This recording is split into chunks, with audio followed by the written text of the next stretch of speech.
Praise to the lord. ఈరోజు దేవుడు మనకిచ్చినటువంటి వాగ్దానం ఏంటంటే ఆదికాండము 43వ అధ్యాయము 23వ వచనం, మీకు క్షేమమగునుగాక భయపడకుడి. ఆమేన్. మనము చెయ్యని తప్పుకి ఎక్కడ మాట పడాల్సి వస్తుందో, మనము చెయ్యని తప్పుకి ఎక్కడ మన మీదకి నిందలు వస్తాయో, మనము చెయ్యని తప్పుకి ఎక్కడ మనం శిక్ష అనుభవించాల్సి వస్తుందేమోనని కొన్నిసార్లు భయపడే పరిస్థితులు మన జీవితంలోకి వస్తూ ఉంటాయి. అయితే దేవుడు అంటున్నాడు, నువ్వు భయపడొద్దు, నీకు క్షేమమే కలుగుతుంది. అంటే ఏ మాటలైతే వస్తాయని నువ్వు అనుకుంటూ ఉన్నావో, ఏ నిందలైతే వస్తాయి అనుకుంటూ ఉన్నావో, ఏ శిక్ష అయితే వస్తుందనుకుంటున్నావో, అవి ఏవి రాకుండా నేను చేస్తాను, దానివల్ల నీకు క్షేమమే కలుగుతుంది, నువ్వు భయపడొద్దని దేవుడు మనతో మాట్లాడుతూ ఉన్నాడు. ఆయన వాగ్దానం చేస్తూ ఉన్నాడు. యోసేపు యొక్క అన్నలు ఆ దేశంలో కరువు సమీపించినప్పుడు తండ్రి ద్వారా ఐగుప్తు దేశంలో ఆహారం ఉంది, ధాన్యం ఉంది, మీరు అక్కడికి వెళ్ళి కొనుక్కురండి, తీసుకొని రండి అని చెప్తే బెన్యామీని అక్కడే ఉంచి 10 మంది ఐగుప్తు దేశానికి వెళ్ళారు ఆ ధాన్యమును కొనటానికి. అప్పటికే ఐగుప్తు దేశంలో యోసేపు గారు ఫరో తర్వాత ఫరో అంతటి వ్యక్తిగా ఏర్పాటు చేయబడ్డారు. ఆ ఆహారం మీద, ఆ ధాన్యం మీద అంత అధికారము యోసేపు గారిదే. వారు రూకలు ధనాన్ని తీసుకొని వచ్చారు ధాన్యాన్ని కొంటాను. ఎప్పుడైతే యోసేపు గారి దగ్గరికి వచ్చారో తన అన్నలను గుర్తించి వారికి ధాన్యం ఇచ్చి, అట్లాగే వారు తెచ్చినటువంటి రూకలు ఆ ధాన్యపు గోనె సంచిలోనే వేసి పంపించేశాడు. షిమ్యోనుని అక్కడ పెట్టుకున్నాడు, మీరు వెళ్ళి బెన్యామీనుని తీసుకొని రండి, అప్పుడే మీరు యథార్థవంతులను నమ్ముతాను, లేకపోతే మిమ్మల్ని వేగులు వారిగా గుర్తిస్తానన్నాడు. అందుకని షిమ్యోను అక్కడ వదిలిపెట్టి మిగతా 9 మంది తిరిగి ప్రయాణమయ్యారు యాకోబు గారి దగ్గరికి. అయితే మార్గం మధ్యలో ఆ యొక్క జంతువులకి వాటిని మోసేటటువంటి వాటికి ఆహారము కొంచెం పెడదామని ఒకరి గోనె సంచి విప్పటం జరిగింది.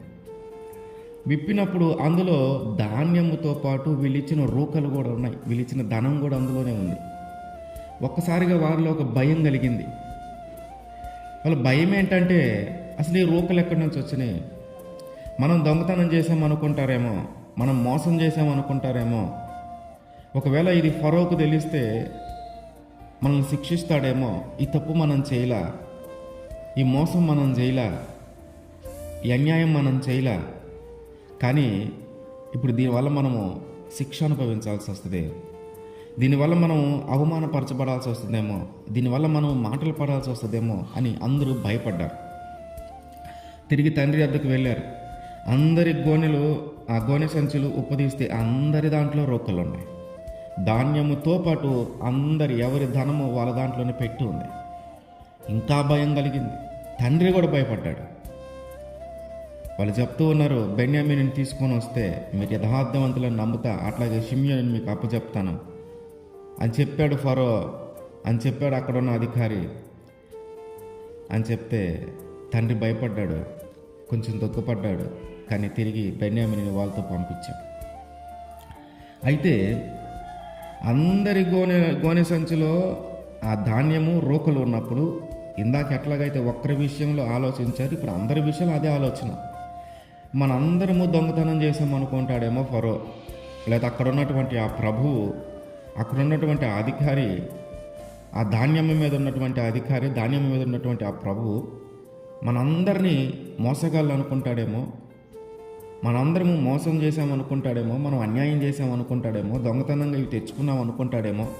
ఇప్పుడు ఇది మనం చేయలా, ఈ తప్పు మనం చేయలా, ఈ మోసం మనం చేయలా, ఈ అన్యాయం మనం చేయలా, కానీ ఇప్పుడు దీనిని బట్టి మన మీదకి మాటలు వస్తాయి, ఇప్పుడు దీనిని బట్టి మన మీదకి అవమానం వస్తుంది, ఇప్పుడు దీనిని బట్టి మనల్ని శిక్షిస్తాడేమో, మనల్ని బానిసలుగా చేస్తారేమో, మనల్ని వాళ్ళ దగ్గర పని వాళ్ళుగా ఏర్పాటు చేసుకుంటారేమో అనే భయంతో వణికిపోతూ ఉన్నారు అందరు. సరే, ఆ రూకలను అట్లాగే ఉంచి మళ్ళీ ధాన్యం కొనటానికి ఇంకా రూకలు తీసుకొని బెన్యామీనుని తీసుకొని తిరిగి ఐగుప్తు దేశానికి వచ్చారు. ఐగుప్తు దేశానికి వచ్చి డైరెక్ట్గా యోసేపు గారి దగ్గరికి వెళ్ళాలి. ఎక్కడికి వెళ్ళారంటే ఆ గృహ నిర్వాహకుడి దగ్గర, యేసోబు ఇంటి దగ్గర ఉన్నటువంటి గృహ నిర్వాహకుడి దగ్గరికి వెళ్ళారు. ఆయన దగ్గరికి వెళ్ళి వాళ్ళు మాట్లాడుతున్నారు.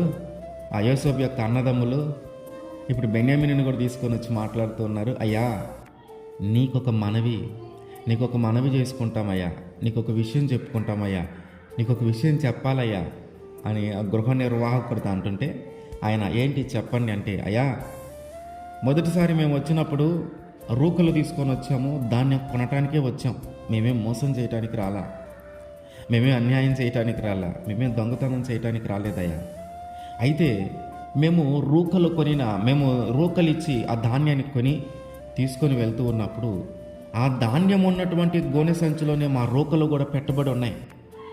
అయితే ఆ రూకలు ఎట్లా వచ్చినాయో మాకు తెలియదు, మేముగా ఆ తప్పు చేయలా, మేముగా మోసం చేసి ఆ రూకలు మా దాంట్లో వేసుకోలేదయ్యా, ఇది ఎట్లా జరిగిందో మాకు తెలియదు, మమ్మల్ని క్షమించండి అని భయపడుతూ ఉన్నారు. వాళ్ళలో ఒక వణుకు వస్తూ ఉంది, ఒక భయం వస్తూ ఉంది, ఏం జరగబోతుందో, ఎలాంటి శిక్షిస్తారో, ఎలా దీన్ని ఎలా వాళ్ళు రిసీవ్ చేసుకుంటారో అని.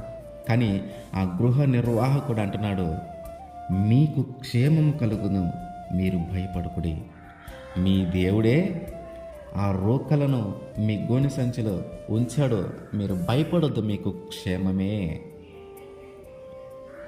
యేసోపు గారు అందులో రోకలు ఉంచాడని, వాళ్ళ దేవుడిగా, వాళ్ళ ప్రభువుగా వాళ్ళ మీదకి ఆశీర్వాదంలాగా, ఒక మేలులాగా దాన్ని ఉంచాడని ఆ గృహ నిర్వాహకుడు ఎరిగి ఉన్నాడు కనుక మీకు క్షేమమే కలుగుతుంది, మీరు భయపడొద్దు. ఎందుకు మీరు భయపడుతున్నారు? ఎందుకు మీరు వణికిపోతూ ఉన్నారు? మీరు భయపడొద్దు, మీకేం కాదు, మీకు క్షేమమే. అంటే వీళ్ళ బాధ ఏంటి, వీళ్ళ భయం ఏంటంటే చెయ్యని తప్పుకి ఎక్కడ నిందలు పడాలో, చేయని తప్పుకి ఎక్కడ మాటలు పడాలో, చేయని తప్పుకి ఎక్కడ శిక్ష అనుభవించాలో అని వీళ్ళ భయం. ఎలాగైతే ఆ గృహ నిర్వాహకుడు యేసోపు యొక్క తమ్ములతో మాట్లాడుతూ ఉన్నాడో, మీకు క్షేమమే కలుగుతుంది, భయపడొద్దని, ఇదిగో ఈరోజు దేవుడు మనతో మాట్లాడుతూ ఉన్నాడు.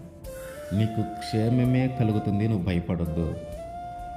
నువ్వు చెయ్యని తప్పుకి, నువ్వు చెయ్యని అన్యాయానికి, నువ్వు చెయ్యని మోసానికి ఈరోజు మాటలు పడతానేమని భయపడుతూ ఉన్నామేమో, ఈరోజు నిందలు పడాల్సి వస్తుందని భయపడుతూ ఉన్నామేమో, శిక్ష అనుభవించాల్సి వస్తుందని భయపడుతూ ఉన్నామేమో. నువ్వు భయపడొద్దు, నీకు క్షేమమే కలుగుతుంది.